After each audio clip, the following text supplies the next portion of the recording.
चलिए आइए नन्हे मुन्ने प्यारे प्यारे बच्चों, आप सभी का स्वागत है आपके अपने चैनल फन विद फिजिक्स में। तो बेटा जैसा कि आप जानते हो पिछले वीडियो में मैंने आप लोगों को कुछ कॉम्प्लेक्स सर्किट सॉल्व करना सिखाया था विद इन नो टाइम, है ना। 1 मिनट से भी कम समय में हम उन सर्किट्स को सॉल्व कर पा रहे थे। तो बेटा उसी क्रम में ये वीडियो मैं आगे बढ़ा रहा हूं और उससे भी ज्यादा डिफिकल्ट सर्किट इस वीडियो में मैं आपको सॉल्व करना बताऊंगा और मेरी टेक्निक्स बिल्कुल भी चेंज नहीं करेंगी। जो टेक्निक तुम पिछले वीडियो में सीख कर आ रहे हो ना, उसी में एक हल्का सा एड ऑन होगा, बस उसमें हल्का सा बस एक एड ऑन होगा और ज्यादा डिफिकल्ट सर्किट को आप इस वीडियो में सॉल्व करना सीख लेंगे और वो भी 1 मिनट से कम समय में। मैं तो कहता हूं आधे सेकंड में भाई साहब, मैं तो आधे मिनट में, आधे सेकंड में नहीं भाई साहब, आधे मिनट में, है ना। मतलब कि 30 सेकंड में आप लोग उन सर्किट्स को सॉल्व कर पाएंगे, है ना। चलो आ जाओ, देखो शुरू करते हैं। फिर देखो जरा एक बार, देखो बेटा, तो ये सर्किट आपके सामने है। आप बोलोगे सर इसमें क्या अलग है सर, इस टाइप के सर्किट तो आपने सर सॉल्व करने सिखाए थे। तो चलो अगर तुम्हें ऐसा लगता है कि तुम्हें ये सर्किट सॉल्व करना आता है तो वीडियो को यहीं पे एक बार क्या कर देंगे, पॉज कर देंगे और एक बार खुद से इस सर्किट को एनालाइज करने का ट्राई करेंगे, ठीक है। उसके बाद मैं तुम्हें बताता हूं कि इस सर्किट में क्या अलग है, ठीक है। चलो एक बार वीडियो को यहीं पे पॉज करो, एक बार खुद से ट्राई करोगे, देखो तुम इस सर्किट को सॉल्व कर पाते हो, करो जरा एक बार। तो मैं ऐसा अज्यूम कर रहा हूं कि तुमने एक बार ट्राई किया होगा खुद से। तो देखो बेटा चलो आ जाओ, ट्राई करते हैं, देखते हैं होता है कि नहीं होता और अलग क्या है वो देखते हैं। मैंने बोला कि चलो मान लो कहीं भी सर्किट में जगह 0 मान लो, जैसा कि पिछली वीडियो में तुमको सिखाया था। बेटा अगर पिछली वीडियो नहीं देख कर आए हो तो एक बार जाकर देख कर आ जाओ, ठीक है। पूरी अपनी सीरीज चल रही है ये, है ना। तो अगर आपने वो देख ली एक बार अच्छे से तो भाई साहब कितना भी डिफिकल्ट सर्किट हो ना, आप 1 मिनट से भी कम में उसको सॉल्व कर पाएंगे, ठीक है। 1 मिनट से भी कम में आप उसको सॉल्व कर पाएंगे। बस शर्त है क्या कि आप ये 2-3 वीडियोस की जो सीरीज है उसको आप अच्छे से देख लें। ये अपनी आखिरी वीडियो होने वाली है सर्किट एनालिसिस की। इसके बाद मैं आपको कॉम्प्लेक्स रेजिस्टेंस कैसे कैलकुलेट करते हैं मैं आपको वो सिखाऊंगा कि गंदे गंदे रेजिस्टेंस के सर्किट हो भाई साहब महागंदे, और आप उसे भी 1 मिनट से कम टाइम में सॉल्व कर पाएं बेटा। क्योंकि हमने बैठना तो जेईई के पेपर में, हमने बैठना तो नीट के पेपर में, और वहां पर समय की बहुत पाबंदी होती है ना, वहां पर समय की बहुत ज्यादा पाबंदी होती है। बहुत कम समय में बहुत लंबा पेपर अटेम्प्ट करना होता है। तो अपने को कुछ शॉर्ट ट्रिक्स पता होना चाहिए ना, अपने को मेथड्स आने चाहिए। अगर मेथड नहीं आएंगे, टेक्निक नहीं आएगी तो अपना सिलेक्शन होने वाला नहीं है। क्या मेरी बात समझ आ रही है? आओ देखो करते हैं, सुनो जरा। देखो तो कैसे करा, मैंने कहा देखो पुरानी वाली टेक्निक लगाते हैं। पुरानी वाली टेक्निक क्या है कि कहीं भी सर्किट में 0 मान लो, मैंने कहा लो 0 वोल्ट मान लिया तो ये भी 0 हो गया, है ना, क्योंकि एक ही पॉइंट है। तो ये भी 0 हो गया और ये भी 0 हो गया। अच्छा तो ये सारे 0 0 0 हो गया। अच्छा ध्यान से देखो, ध्यान से देखो, ध्यान से देखो। तो अगर ये 0 तो ये कितना 10 वोल्ट, हाँ बात समझ आती है। ये 0 तो ये 4 वोल्ट, हाँ ये भी बात समझ आती है। अच्छा अब तू ध्यान से देख बेटा, मैं बिल्कुल बुरे ढंग से फंसा हुआ हूं और मुझे कुछ भी करके यहां का पोटेंशियल पता नहीं चल रहा।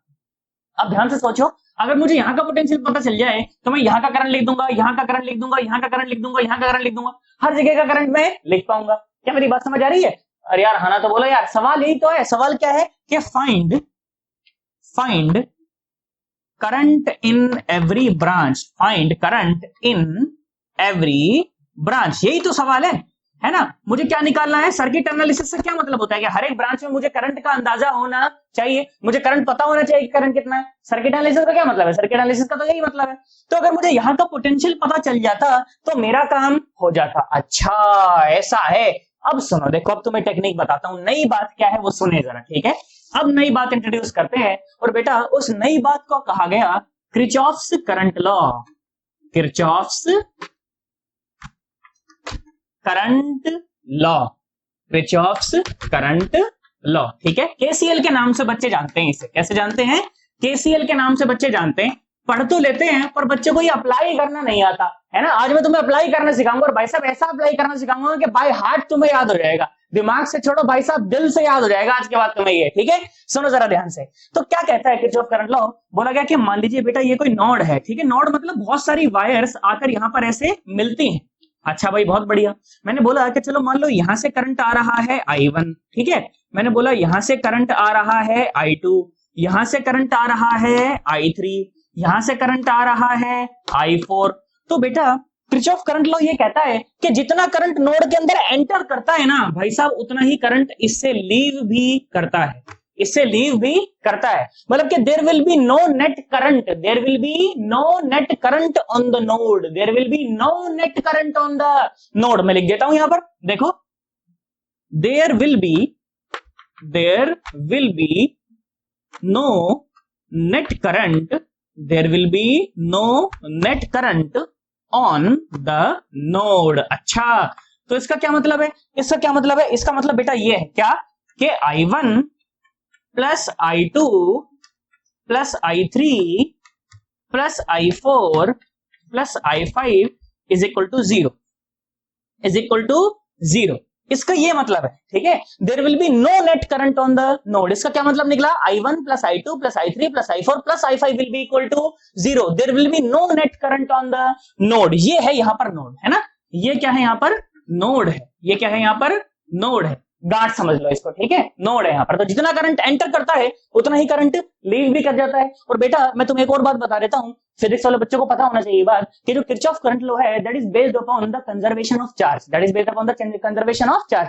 क्योंकि जितना चार्ज नोड के ऊपर एंटर करता है उतना ही चार्ज निकल भी जाता है ना, जितना चार्ज एंटर करता है उतना ही चार्ज निकल भी जाता है। मतलब कि क्या कंजर्व है, चार्ज कंजर्व है। क्या कंजर्व है, चार्ज कंजर्व है। तो Kirchhoff current law is based upon the, यहां पर लिख देता हूं, is based upon the, is based upon the conservation, is based upon the conservation of charge, ठीक है। नीट वाले पेपर में कई बार ऐसे पूछा जाता है कि बताओ केसीएल और केवीएल किस किस पर बेस्ड होते हैं। तो केसीएल का तो मैंने तुम्हें बता दिया कि किस पर बेस्ड है, कंजर्वेशन ऑफ चार्ज पर बेस्ड है, ठीक है। और केवीएल जो होता है वो कंजर्वेशन ऑफ एनर्जी पर बेस्ड होता है। जब समय आएगा तो अच्छे से बताया जाएगा, ठीक है।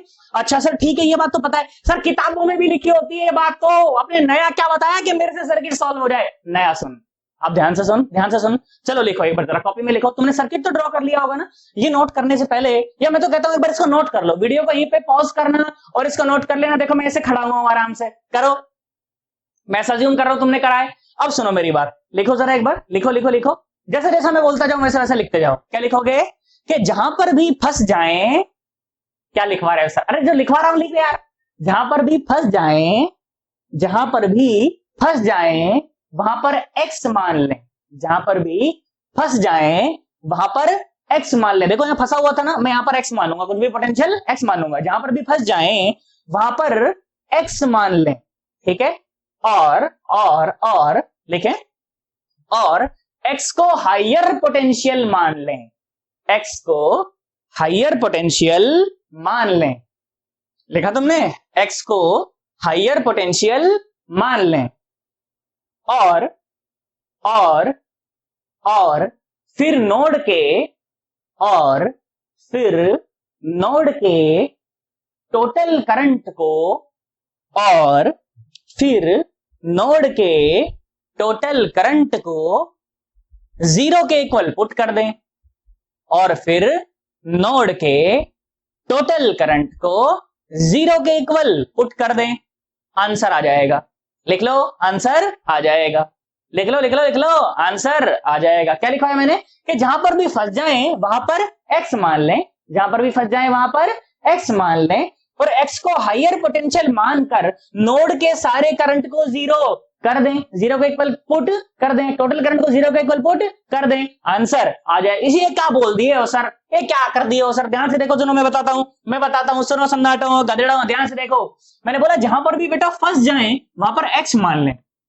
हो सकता है, हालांकि जेईई एडवांस और नीट के स्कोप में इस तरह के सवाल आते हैं ज्यादा कि एक जगह पर ही फंसाएगा, अगर फंसाएगा तो ज्यादा से ज्यादा एक जगह पर फंसाएगा, और अगर किसी और जगह पर भी फंसा ले, मैं आज कराऊंगा वो सवाल तुम्हें, तो वहां पर एक और बाय मान लेना, फिर सॉल्व कर लेना, इसमें परेशान होने की कोई आवश्यकता नहीं है। ध्यान से देखो, तो मैं यहां पर फंसा और मैंने बोला इस पोटेंशियल को मैं एक्स मान लेता हूं। बेटा मुझे इसका पोटेंशियल पता नहीं था, मैंने क्या मान लिया, एक्स मान लिया। अब एक्स को हायर पोटेंशियल मान लिया, एक्स को किसका पोटेंशियल मान लिया, हायर पोटेंशियल मान लिया। तो यहां से तो करंट कैसा निकलेगा, सारा बाहर ही ना निकलेगा बेटा, है ना, क्योंकि करंट कैसा बहता है, हायर पोटेंशियल से लोअर पोटेंशियल। करंट कैसा बहता है, हायर पोटेंशियल से लोअर पोटेंशियल बहता है। अच्छा, तो एक्स तो हायर पोटेंशियल है। अच्छा भाई, ठीक भाई, मैं नाम दे देता हूं। मैंने बोला इसका नाम दे देते हैं बेटा I1, इसका नाम दे देते हैं बेटा I2, इसका नाम दे देते हैं बेटा I3, और इसका नाम दे देते हैं बेटा I4। इसमें परेशान होने की कोई आवश्यकता नहीं है। क्या तुम्हें मेरी बात समझ आ गई, पक्की बात एकदम। अच्छा भाई बहुत बढ़िया। अब तू ध्यान से देख बेटा, ध्यान से देख। तो अच्छा ठीक है, ये 3 तो मैं करंट लिख लूंगा। अब ध्यान से देख बेटा, ध्यान से देख, ध्यान से देख।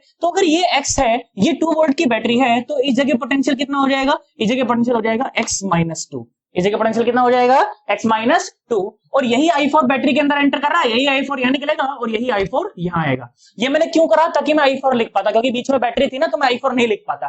ठीक है, अब क्या करना है, अब नोड पर के सारे करंट के सम को 0 करना है। अच्छा कर दो, आ जाओ लोग, सुनो देखो यहां पर सॉल्यूशन करता हूं, ठीक है, फिर बीच में वीडियो को स्टॉप करके मैं इसको मिटाऊंगा, ठीक है। तो तुम लोग उसको नोट करना। क्या देखो, I1 plus I2 plus I3 plus I4 is equal to 0। अच्छा हाँ सर यही बात सिखाई थी। अब सुनो देखो जरा नई बात जो बताई थी ना, अब सुनो देखो x हायर पोटेंशियल है ना, तो x माइनस 0/2 I1 है ना, x माइनस 0/2 प्लस I2 लिखो, I2 लिखो, वही ये रहा I2, ये x है और ये 4 है, तो क्या आया x माइनस 4/2 प्लस I3 लिखो, I3 लिखो, x minus 10 by 2 plus I4 लिखो, I4 यहां लिखेंगे देखो, तो क्या लिखा x माइनस 2 हायर पोटेंशियल है माइनस 0/2 इज इक्वल टू 0। इसमें परेशान होने की कोनो आवश्यकता नहीं है। आओ ध्यान से देखो सन्नाटो, 1 2 3 4 या 4x माइनस 4 माइनस 10 माइनस 14 और ये आया माइनस 2, तो माइनस 16 इज इक्वल टू 0। तो x कितना आ गया बेटा, x आ गया अपना, बोलो ना, अरे कितना आ गया x आ गया 4 वोल्ट, x आ गया 4 वोल्ट। अब अगर x 4 वोल्ट आ गया तो I1 I2 I3 I4 आ गया। ध्यान से देखो यही लिख देता हूं, अब तो मिटाने की आवश्यकता नहीं, देखो यही हो जाएगा काम अपना। सुनो आओ देखो I1, सुनो गधेड़ो सन्नाटो, देखो I1 कितना है, देखो x माइनस 0/2, तो 4 माइनस 0/2 माने 2 एम्पियर, अरे हाँ तो बोलो। और सुनो I2, सुनो I2 4 माइनस 4/2 0, मतलब I2 कितना हो गया 0, मतलब इस वाले ब्रांच में कोई करंट जाने वाला नहीं है। भाई साहब पूरी इंफॉर्मेशन देगा रिजल्ट तुम्हें, तुमने जो I2 मान रखा था ना उस ब्रांच में कोई करंट जाने वाला नहीं है। हाँ अब ध्यान से सुनो, आओ गधेड़ो, I3 कितना आया, I3 देखो 4 माइनस 10/2 है, 4 माइनस 10 मतलब माइनस 6/2 मतलब माइनस 3 एम्पियर, मतलब माइनस 3 एम्पियर कैसे बे, करंट क्या माइनस में कैसे, मतलब कि बेटा तुमने करंट जो नीचे मान रखा है ना, करंट इसमें जा नहीं रहा, इस नोड में से निकल नहीं रहा, करंट इस नोड में एंटर कर रहा है, इसीलिए ये माइनस 3 एम्पियर आया है, इसीलिए ये माइनस 3 एम्पियर आया है। माइनस 3 एम्पियर का मतलब है कि करंट इस नोड से बाहर नहीं निकल रहा, करंट इस नोड में एंटर कर रहा है। भाई साहब रिजल्ट तुम्हें पूरी इंफॉर्मेशन देगा। इसी प्रकार से I4 ढूंढो, ये रहा, देख सुन, ये देख 4 माइनस 2/2 तो 1 एम्पियर, कितना आया 1 एम्पियर। तुम ध्यान से देखो कंडीशन बिल्कुल सेटिस्फाइड है, तुम ध्यान से देखो तो I1 जो है ना वो बाहर निकल रहा है, कितना 2 एम्पियर, और ये कितना 0, और ध्यान से देखो तो I3 करंट जो है बाहर नहीं निकल रहा, I3 एंटर कर रहा है, कितना एंटर कर रहा है 3 एम्पियर एंटर कर रहा है, कितना एम्पियर कर रहा है 3 एम्पियर, और I4 कितना है 1 एम्पियर, तू ध्यान से देख बेटा, तो 3 एम्पियर एंटर करा, 2 एम्पियर यहां गया, 1 एम्पियर यहां गया बाबा जी का ठुल्लू। यहां से देख सेटिस्फाइड है यार, अरे हाँ ना तो बोल, पक्की बात एकदम समझ आया तुम्हें किरचॉफ करंट लॉ। मास्टर भाई साहब स्कूलों में ये पढ़ा के छोड़ देते हैं, I1 plus I2 plus I3 plus I4 I plus I5 is equal to 0। अरे एप्लीकेशन तो बता उसका, कि जहां पर भी फंस जाओ वहां पर x मान लो, x को हायर पोटेंशियल मान के सारे करंट के सम को 0 कर दो, x आ जाएगा तो सारे करंट आ जाएंगे, इसमें कोई शंका वाली बात नहीं है। पक्की बात बेटा, सोच ले एकदम 110%। इस सवाल को बेटा मैंने समझाने में इसीलिए ज्यादा टाइम लगाया क्योंकि अब सारे के सारे सवाल मुझे तुमसे करवाने हैं। क्या मेरी बात समझ आ गई है? पक्की बात एकदम। चलो एक बार इस वीडियो को बड़े ढंग से स्टॉप करके इसको अच्छे ढंग से प्यारे ढंग से नोट करो, है ना, वो लाइन तो तुम्हें नोट कराई दी, वही की पॉइंट है, बस वही टेक्निक है ना, रेसिपी है वही, ठीक है। चलो एक बार इसका नोट करो बड़े ढंग से, फिर मैं आगे बढ़ता हूं। देखो बेटा अगर तुम्हें समझ आया हो वो वाला सवाल तो तुम इन दोनों सवालों को कर दो जरा, ठीक है। देखो सुनो, तुम्हारे सामने ये 2 सवाल दे रखे हैं, फटाफट से वीडियो को एक बार स्टॉप करो, पॉज करो, और उसके बाद इन दोनों सवालों को नोट करके खुद से ट्राई करो, फिर देखो मैं तुम्हें सॉल्यूशन बताता हूं, ठीक है। अपने को एक्स की वैल्यू निकालनी है यार, एक्स की वैल्यू आ गई तो करंट आ जाएगा, इसमें कोई परेशान होने वाली बात नहीं है ना। चलो एक बार करो जरा।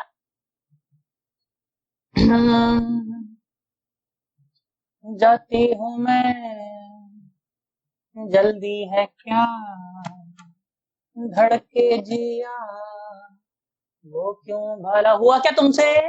अरे हो गया ना, पक्की बात एकदम। वीडियो स्टॉप करी थी ना तुमने, आओ देखो जरा ध्यान से देखो।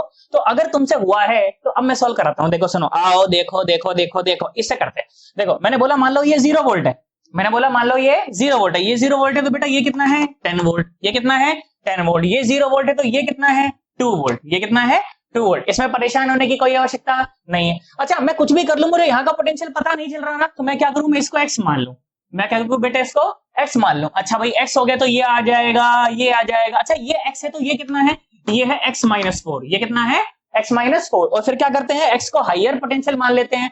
तो मैंने बोला कि चलो मान लो यहां पर करंट जा रहा होगा I1, मैंने बोला यहां पर करंट जा रहा होगा I2, मैंने बोला कि यहां पर जा रहा होगा मान लो करंट I3। इसमें परेशान होने की कोई आवश्यकता नहीं। अच्छा भाई बहुत बढ़िया। फिर क्या करते हैं, यही करते हैं जो करते हैं, क्या, I1 plus I2 plus I3 should be equal to 0, should be equal to 0। Normal सी बात है, समझ आनी चाहिए। आ जाओ I1 लिखो, x को हायर पोटेंशियल मान के, तो x माइनस 2 है ना, x minus 2 bye 4 plus I2 लिखो, x minus 10 by 2 plus I3 लिखो, x minus 4 minus 0 by 2 is equal to 0। इसमें परेशान होने की कोई आवश्यकता नहीं है। बोलो आया कि नहीं आया, पक्की बात एकदम। चलो आ जाओ, देखो जरा ध्यान से देखो। तो इसको 2 से मल्टीप्लाई, 2 से डिवाइड, इसको 2 से मल्टीप्लाई, 2 से डिवाइड, 4 खत्म हो जाएगा। देखो जरा ध्यान से क्या बना, ये बना x minus 2 plus 2x minus 20 plus 2x minus 8 is equal to 0। तुम्हें समझ आया ना मैंने क्या करा? अरे बेसिक सी मैथमेटिक्स है, 10वीं क्लास वाली, कर सकते हैं। अच्छा ध्यान से देखो, 2 और 2 4 और 1 5, 5x कितना आया, 5x। और सुनो ये हुआ माइनस 20 माइनस 8 माइनस 28 माइनस 2 कितना हुआ, माइनस 30, कितना हुआ, माइनस 30 इज इक्वल टू 0। तो बेटा x की वैल्यू कितनी आ गई, x की वैल्यू आ गई 5 अंगे 30 6 वोल्ट। इसमें परेशान होने की कोनो आवश्यकता नहीं है। आओ सुनो, देखो I1 कितना आया प्यारे बच्चों, देखो 6 माइनस 2 4 4 बाय 4 1, तो I1 आया बेटा 1 एम्पियर, I1 आया बेटा 1 एम्पियर। इसमें परेशान होने की कोई आवश्यकता है ही नहीं, है ना। ध्यान से देखो, सर बार बार बोलते रहे हो, ऐसे परेशान हो गए तो ध्यान से देख, 6 माइनस 10 माइनस 4, माइनस मतलब करंट जो I2 है वो लीव नहीं कर रहा, करंट I2 नोड के अंदर एंटर कर रहा है। इंटरप्रेट कर पाओगे ना आराम से? अच्छा भाई, तो 6 माइनस 10 माइनस 4 बाय 2 या minus 2 ampere. Minus stand for कि करंट जो है वो नोड से बाहर नहीं निकल रहा है, करंट नोड के अंदर एंटर कर रहा है। पक्की बात एकदम। और सुन I3 is equal to 6 minus 4 2 by 2 1। देख जस्टिफाई हो गई कंडीशन। आओ सुनो देखो, तो I1 निकला बाहर, कितना निकला बेटा, ये निकला 1 एम्पियर, ये निकला 1 एम्पियर। I3 निकला बाहर, कितना निकला, ये निकला 1 एम्पियर। और I2 बाहर नहीं निकला, I2 अंदर एंटर करा, कितना एंटर करा, 2 एम्पियर करंट एंटर करा, 2 एम्पियर करंट एंटर करा। एक इधर घूम के टुई, फिर 2 एम्पियर एक इधर घूम के टुई। क्या मेरी बात समझ आ गई?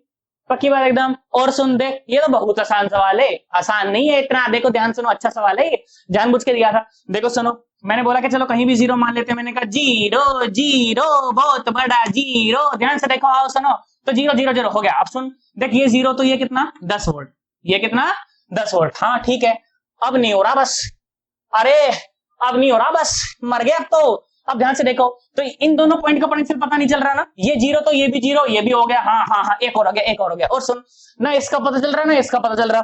तो मान लेते हैं ना, क्या मान लेते हैं, मैंने कहा चल x मान लेते हैं बेटा, क्या मान लेते हैं, x मान लेते हैं। अब ध्यान सुनो बेटा, अगर ये x है तो यहाँ का x है, तो यहाँ का कितना है बेटा, यहाँ का कितना है, यहाँ का है x माइनस 4, यहाँ का कितना है x माइनस 4। अच्छा भाई, एक ब्रांच ये खत्म, एक ये खत्म, एक ये खत्म। अब सुन, यहाँ सुन, अगर यहाँ x है तो यहाँ कितना है बेटा, यहाँ है x माइनस 10, यहाँ कितना है x माइनस 10। अच्छा x माइनस 10 है। अब सुन ध्यान से देख, यहाँ x माइनस 10, ये ब्रांच खत्म, ये खत्म। अब देख यहाँ सुन देख, ये x माइनस 10 है, ये 10 वोल्ट की बैटरी, तो बेटा ये कितना, ये x माइनस 20, ये कितना x माइनस 20। बैटरी का तो धर्म यही होता है, अपने दोनों नुक्कड़ों के बीच में कितना डिफरेंस मेंटेन रखना है, जितने की वो बैटरी है। मेरी बात समझ आई है ना? आ जाओ सुनो, हो गया अब तो सवाल, है ना। देखो सुनो, तो मैंने बोला कि चलो मान लो ये करंट है I1, ये करंट है I1। मैंने बोला कि बेटा मान लो ये करंट है I2, ये करंट है I2। मैंने बोला मान लो ये करंट है I3, ये करंट है I3। और बेटा ये करंट है I4, ये करंट है I4। अब ध्यान से देखो बेटा, तो ये I4 जो है ना, ये I4 आगे फर्दर डिवाइड हो रहा है, ये I4 आगे फर्दर डिवाइड हो रहा है, इसीलिए सवाल और अच्छा हो जाता है ना। सुनो जरा ध्यान से, तो I4 फर्दर डिवाइड हुआ ना, मैंने कहा चलो इसको अपन I5 बोल देते हैं। क्या बोल देते हैं, I5 बोल देते हैं। इसको अपन I6 बोल देते हैं, और इसको अपन I7 बोल देते हैं। ठीक है, मेरी बात समझ आ गई ना तुम्हें? कोई घबराहट तो नहीं है ना तुम्हारे मन के अंदर? अब देखो जरा, एक इक्वेशन तो मेरे पास बेटा ये बनी है, क्या बनी है कि I4 इज इक्वल टू क्या, I5 plus I6 plus I7। तो इन तीनों करंट का जो जोड़ है ना वो आपका I4 आएगा। वो क्या आएगा, आपका I4 आएगा। तो बेसिकली मुझे दो जगह पर नोड लगानी है। कहां पर, एक तो x पर नोड लगानी पड़ेगी और एक x-10 पर नोड लगानी पड़ेगी, तब जाके मेरा काम बनेगा। पक्की बात एकदम, सोच ले। आओ सुनो, चलो आ जाओ। देखो तो क्या करते हैं, पहले I1 plus I2 plus I3 plus I4 is equal to 0। अच्छा भाई ध्यान से देख, तो I1 plus I2 plus I3 plus I4 is equal to 0। ठीक है, ध्यान से देखना आप जरा, चाहो तो इस इक्वेशन को भूल जाओ, इसी में ले लूंगा उसको भी। आओ देखो जरा ध्यान से। तो I1 लिखते हैं सबसे पहले क्या लिखते हैं, I1 लिखते हैं। तो I1 लिखा मैंने, I1 क्या है, I1 क्या है, देख ध्यान सुन, x माइनस 0 बाय 2। क्या लिखा, x minus 0 by 2 plus plus plus plus, सुनो ध्यान से देखो, x माइनस 4 माइनस 0 बाय 2। क्या मेरी बात समझ आई? और सुन देख, I3 लिखते हैं, आओ सुनो देखो, तो ये आया x माइनस 10 बाय 2।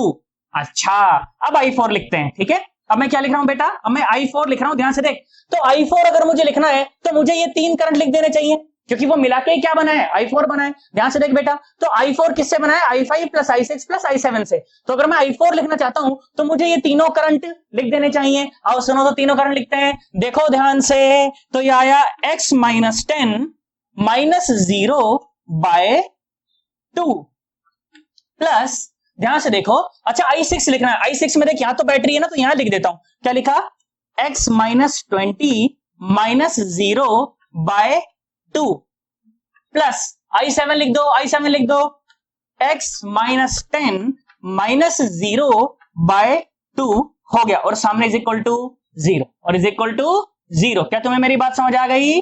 बेटा अब यहां से जो भी x की वैल्यू आ जाए, that will give you the correct answer. x की वैल्यू जैसे ही निकाल लोगे, I1 आ जाएगा, I2 आ जाएगा, I3 आ जाएगा और I4 ये ब्रैकेट के अंदर जो पूरा का पूरा आएगा, ई का होगा, ई I4 होगा। मैं इसको निकाल सकता हूं भाई साहब, इसमें कोई परेशानी वाली बात नहीं।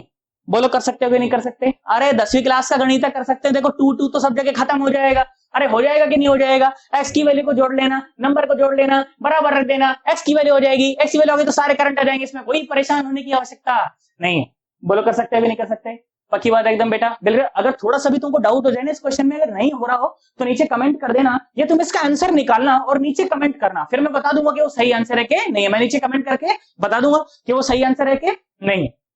पक्की बात है ना एकदम। अच्छा, आप लोगों में से जिसने भी अभी तक इस चैनल को यार सब्सक्राइब नहीं किया हो, कृपया करके इस चैनल को सब्सक्राइब कर लो यार। होता क्या है कि उससे चैनल की रीच बढ़ जाती है और हम और बहुत सारे जरूरतमंद बच्चे तक पहुंच पाएंगे बेटा, जिनको इस सबकी जरूरत है और बेचारों को मिल नहीं पा रहा है यार, स्कूल्स में है ना, कोचिंग्स में नहीं मिल पा रहा है, तो यहाँ पर आके पढ़ेंगे आपके सब्सक्रिप्शन से, है ना। अगर आप लोग सब्सक्राइब करेंगे तो चैनल की जो रीच है वो बहुत ज्यादा बढ़ जाएगी और बहुत सारे जरूरतमंद बच्चों तक ये कंटेंट अपना पहुंच पाएगा।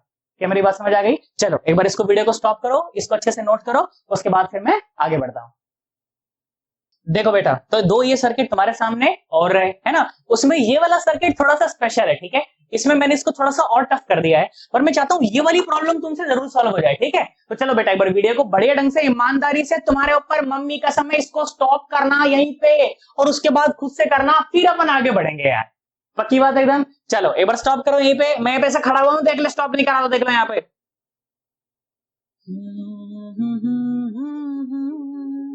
करा है ना तुमने, स्टॉप कर लिया। चलो आओ देखो जरा एक बार स्टॉप करके करा है ना उसको। बेटा नहीं करा तो देख लो, अपना नुकसान कर लोगे, कुछ सीखोगे नहीं यार, मैं बता रहा हूं, ठीक है। अब ध्यान से देखो, तो बेटा अगर मैं बहुत ध्यान से देखूं ना, हाँ इसको और सॉल्व करने के बहुत तरीके हो सकते हैं, पर देखो ध्यान से देखो, मैं थोड़ा छोटा करता हूं इस प्रॉब्लम को। ध्यान से देखो, तो मैंने तुम्हें पहले बता रखा है कि सर्किट की, बहुत बड़े सर्किट की किसी पर्टिकुलर ब्रांच में अगर एक से ज्यादा बैटरीज या रेजिस्टेंस हो तो मैं उन सबको कलेक्टिव करके लिख सकता हूं, है ना। जैसे देखो, तो इस एक ही ब्रांच में दो बैटरीज हैं और दो रेजिस्टेंस है, और रेजिस्टेंस को भी आगे पीछे करके लिख सकते हैं, तो इसमें कोई परेशानी वाली बात नहीं है। तो बेटा ध्यान से देखो, तो ये दोनों रेजिस्टेंस और दोनों बैटरी की जगह पे ध्यान से देखो, तो ये बैटरी चाहती है करंट ऐसा बने, ये बैटरी चाहती है करंट ऐसा बने, तो दोनों बैटरी अपोज में है ना, तो एक दूसरे को कैंसिल आउट करने का प्रयास करेंगी, तो जीतेगी बड़ी बैटरी। तो यहां पर कितना वोल्ट हो जाएगा, यहां पर हो जाएगा 2 वोल्ट, और ये बैटरी हो जाएगी खत्म, ये बैटरी हो जाएगी खत्म। और जैसे ये बैटरी खत्म हुई, अभी दो रेजिस्टेंस कैसे आ गए, सीरीज में आ गए, तो ये रेजिस्टेंस भी हो जाएगा खत्म, ये रेजिस्टेंस भी हो जाएगा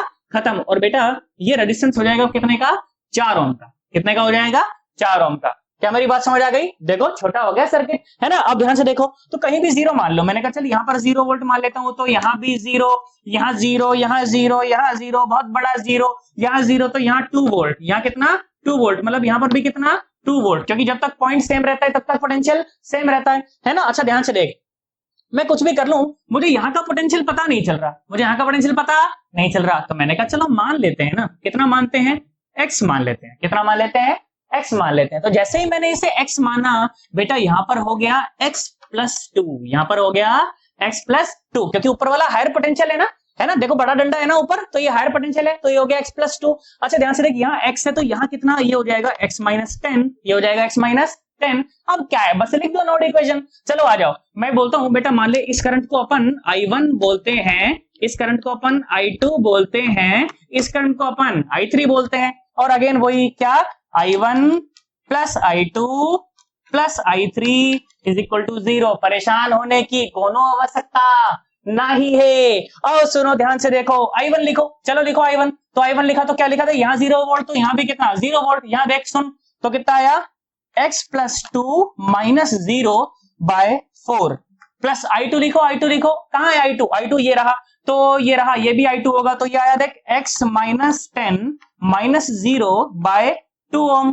प्लस I3 लिखो, I3 ये रहा, ये कितना आया x minus 2 minus x minus 2, बस हो तो गया x माइनस 2 और डिवाइडेड बाय कितना 2 और इज इक्वल टू 0।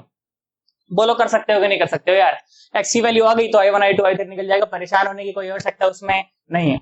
निकाल लोगे ना, x की वैल्यू निकालोगे, उसमें I1 क्या है, x की वैल्यू उसमें डाल देना, तो I1 आ जाएगा, दूसरे टर्म से I2 हो जाएगा, तीसरे टर्म से I3 आ जाएगा, सर्किट की हर एक ब्रांच में करंट आ जाएगा, इसमें परेशान होने की कोई आवश्यकता है ही नहीं। आओ सुनो, देखो दूसरा सवाल करते हैं, मैं हूं तो काहे को परेशान हो रहे हो भाई? अब देखो ध्यान सुनो, ध्यान से देखो, ध्यान से देखो, मैंने कहा चलो यहाँ पर 0 वोल्ट मान लिया, तो ये भी 0, तो ये भी 0, तो ये भी 0, तो ये 4, तो ये 4, और देखो ये 0 तो ये माइनस 10, ये 0 तो ये माइनस 10 है कि नहीं, माइनस 10 ऊपर माइनस का डंडा है गधेड़ो, ध्यान से देखो ये माइनस 10, और सुन ये 0 तो ये 2 वोल्ट, ये 0 तो ये 6 वोल्ट आ गया मेरे को। अब ध्यान से देख, ध्यान से देख, अब देख मैं फिर फंस गया यार, कैसे फंस गया? देखो ना तो इस पॉइंट का पोटेंशियल पता है और ना इस पॉइंट का पोटेंशियल पता है, तो अगर मान लो कि इस पॉइंट के पोटेंशियल में अगर x मान भी लू ना बेटा, तो ध्यान से देखो, तो इस पॉइंट का पोटेंशियल अगर बीच में बैटरी होती, तुम्हें याद है इसी तरह का सर्किट पहले सॉल्व किया था बेटा, है ना, और उसमें बीच में बैटरी थी, उसमें बीच में बैटरी थी, तो बैटरी थी तो उसका इस्तेमाल करके मैं यहाँ का पोटेंशियल लिख पाया था। अब मैं यहाँ का भी पोटेंशियल नहीं लिख सकता, दिक्कत यही है ना। तो मैंने क्या बोला, मैंने कहा चलो यहाँ का पोटेंशियल भी कुछ मान लेते हैं और इसको मान लेते हैं y। तो अब जैसे मैं पहले एक इक्वेशन सॉल्व कर रहा था ना, अब मुझे इक्वेशन सॉल्व करनी पड़ेंगी 2, और 2 इक्वेशन सॉल्व करूंगा तभी मुझे 2 वेरिएबल पता चलेंगे, और 2 वेरिएबल पता चल गए तो फिर सर्किट सॉल्व करना आसान हो जाएगा। हालांकि ये जो है जेईई एडवांस में भी नहीं पूछेगा इतना, तो जेईई एडवांस में बस एक जगह फंसाएगा ज्यादा से ज्यादा, ठीक है।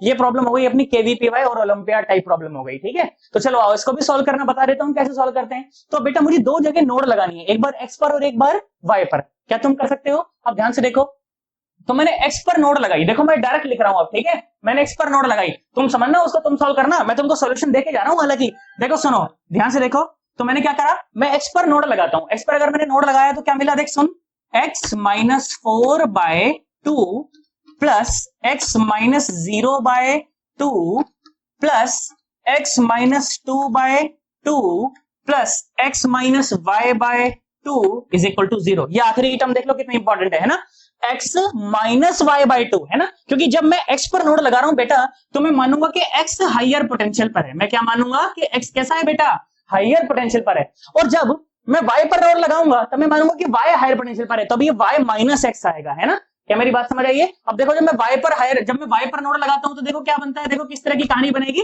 अब सुनना जरा ध्यान से, देखो मजा आएगा तुम्हें।